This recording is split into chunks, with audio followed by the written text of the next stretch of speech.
शरीयत और कानून क्या कहता है। एतजाज अहसन ने फैसले का पोस्टमार्टम कर दिया। साबिक वज़ीर आज़म व बानी पाकिस्तान तहरीक इंसाफ इमरान खान और उनकी अहलिया बुशरा बीबी को गैर शरई निकाह केस में 7 साल कैद की सजा सुना दी गई।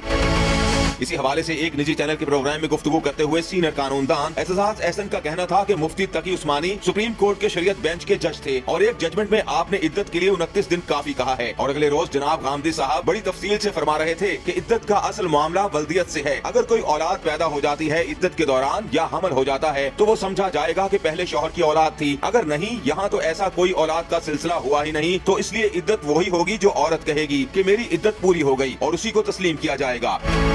एतजाज अहसन ने मजीद कहा कि गवाह की भी कोई क्रेडिबिलिटी होनी चाहिए। गवाह का कौल और फेल एक होना चाहिए। इस केस में तो एक गवाह ऑन चौधरी है जो इमरान खान के खिलाफ बुग़्ज़ रखता है और दूसरा गवाह वो है जो 5 साल पहले बुशरा बीबी की पाकीज़गी की कस्में खाता था और 5 साल सोया रहा। 5 साल बाद एक दफा गिरफ्तार हुआ, उस पर करप्शन के केसेस बने और फिर वो वापस आ गया, केसेस खत्म हो गए और फिर उस केस के पीछे पड़ गया। ये गवाहान तो क्रेडिबिलिटी के मयार पर आते ही नहीं है। उनकी गवाही पर तो सुई चोरी की भी सजा नहीं हो सकती।